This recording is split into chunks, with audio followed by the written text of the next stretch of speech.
আমরা যতদিন সশরীরে থাকবো, আমাদের শরীরের শেষ রক্তবিন্দু দিয়ে হলেও বাংলাদেশে আওয়ামী লীগের আর কোনোদিন রাজনীতি করতে দিব না ভাইয়েরা। পিলখানা গণহত্যা, আরেকটি হচ্ছে শাপলা গণহত্যা, এবং এই তিনটি গণহত্যার মাধ্যমে বাংলাদেশে আওয়ামী লীগ নৈতিকভাবে রাজনীতি করার অধিকার হারিয়েছে ভাইয়েরা। শরীফ ওসমান হাদি ভাইকে নির্বিচারে যেভাবে প্রকাশ্যে গুলি করে হত্যা করা হলো, সেই হাদি ভাইয়ের হত্যার বিচার আজকের এই সভা থেকে আমরা দাবি করছি ভাইয়েরা। জুলাই আমাদের কাছে আবেগ, অনুভূতি এবং প্রেরণার না, এবং এই জুলাইয়ের যে স্মৃতি, এই স্মৃতিকে হৃদয়ে ধারণ করে এটিকে প্রেরণা হিসেবে নিয়ে আমরা আগামীর বাংলাদেশটি বিনির্মাণ করতে চাই। যেই বাংলাদেশ, যে প্রত্যাশিত বাংলাদেশটি ছিল, জুলাইয়ে যারা আত্মত্যাগ করেছেন তাদের যে চাওয়া ছিল, এবং জুলাইয়ে যারা বুক চিতিয়ে লড়াই করে এখনো হাসপাতালের বিছানায় কাতরাচ্ছেন, তাদের যে প্রত্যাশিত বাংলাদেশ ছিল, সেই প্রত্যাশিত বাংলাদেশ গড়ার লক্ষ্যেই আমরা সকলে স্ব স্থান থেকে কাজ করে যাচ্ছি। সত্যি কথা বলতে, এই জুলাই আন্দোলন যখন শুরু হয়, তখন আমরা যখন এই ঢাকা বিশ্ববিদ্যালয়ের সেন্ট্রাল লাইব্রেরি থেকে প্রতিদিন মিছিল নিয়ে বের হতাম, আমাদের যত দিন যাচ্ছিল তত আন্দোলনের উপস্থিতির সংখ্যা বাড়ছিল। একই সাথে আইন শৃঙ্খলা বাহিনীরও আমাদের এই আন্দোলনকে প্রতিহত করার তাদের সংখ্যাটাও দিন দিন বাড়ছিল। তো ঠিক সেভাবেই আমাদের আন্দোলন চলমান ছিল।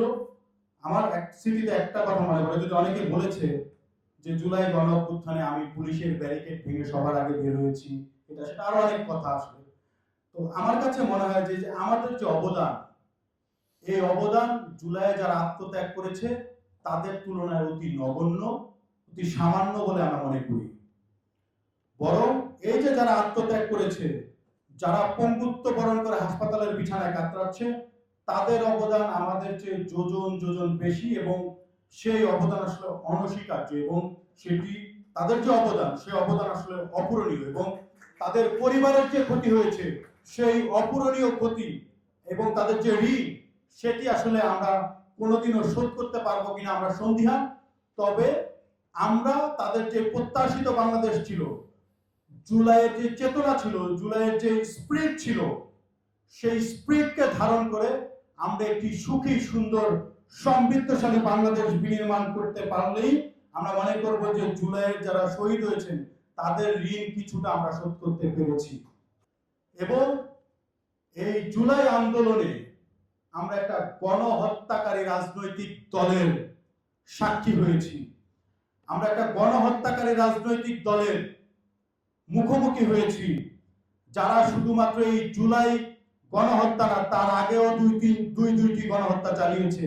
একটি হচ্ছে পিলখানা গণহত্যা, আরেকটি হচ্ছে শাপলা গণহত্যা, এবং এই তিনটি গণহত্যার মাধ্যমে বাংলাদেশে আওয়ামী লীগ নৈতিকভাবে রাজনীতি করার অধিকার হারিয়েছে ভাইয়েরা। এবং আমরা যতদিন বেঁচে আছি, এই জুলাইয়ে যারা শহীদ হয়েছেন, যারা এখনো পঙ্গুত্ব বরণ করে হাসপাতালের বিছানায় কাতরাচ্ছেন, তাদেরকে সাক্ষী রেখে বলতে চাই, আমরা যতদিন সশরীরে থাকবো, আমাদের শরীরের শেষ রক্তবিন্দু দিয়ে হলেও বাংলাদেশে আওয়ামী লীগের আর কোনোদিন রাজনীতি করতে দিব না ভাইয়েরা। এবং এই গণহত্যাকারী দলের বিচার বাংলাদেশের মাটিতে আমরা ত্বরান্বিত করে ছাড়বো ভাইয়েরা।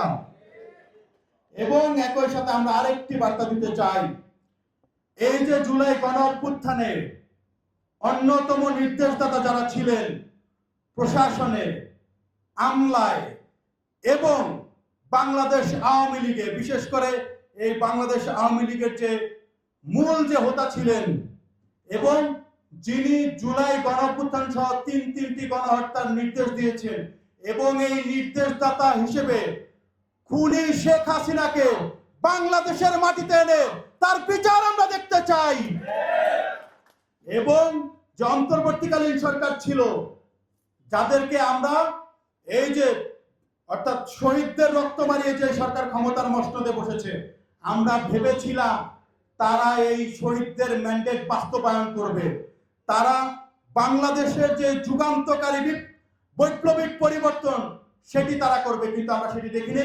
বরং আমরা দেখেছি তারা বৈপ্লবিক পরিবর্তনের বিপরীতে তারা বাংলাদেশে মব কালচারকে এস্টাবলিশ করেছে ভাইয়েরা। আমরা দেখেছি তারা বিদ্যুৎ গতির সংস্কার কাজ করার কথা ছিল, সেটি না করে তারা কচ্ছপ গতিতে এগিয়েছিল। যদিও তারপরে আমি অন্তর্বর্তীকালীন সরকারকে ধন্যবাদ দিতে চাই যে তারা একটি সুষ্ঠু নির্বাচনের মাধ্যমে বাংলাদেশের যে গণতান্ত্রিক ধারা, সেই ধারাটি তারা বহমান রেখেছেন এবং গণতান্ত্রিক সরকারের কাছে তারা ক্ষমতা হস্তান্তর করে তারা বিদায় নিয়েছেন। তাই এখন যে জনগণের সরকার রয়েছে, সেই সরকারের কাছে আমরা আহ্বান করব, বাংলাদেশে রাজনৈতিক দল হিসেবে আওয়ামী লীগকে বিচারের মুখোমুখি করতে হবে এবং এই যে যারা গণহত্যায় যারা নির্দেশদাতা ছিল, গণহত্যার সাথে যারা সরাসরি সম্পৃক্ত ছিল, তাদের সকলকে বিচারের মুখোমুখি করতে হবে। এবং একই সাথে জুলাই গণ অভ্যুত্থানের পরে আমরা দেখেছি যে প্রকাশ্যে আমাদের এক ভাইকে হত্যা করা হয়েছে, যিনি এদেশে ইনসাফের পক্ষে কথা বলেছিলেন, যিনি ন্যায়ের পক্ষে কথা বলেছিলেন, যিনি সবসময় দেশপ্রেমিক হিসেবে এদেশের একজন সচেতন নাগরিক হিসেবে তিনি বাংলাদেশের পক্ষে সবসময় কথা বলেছেন।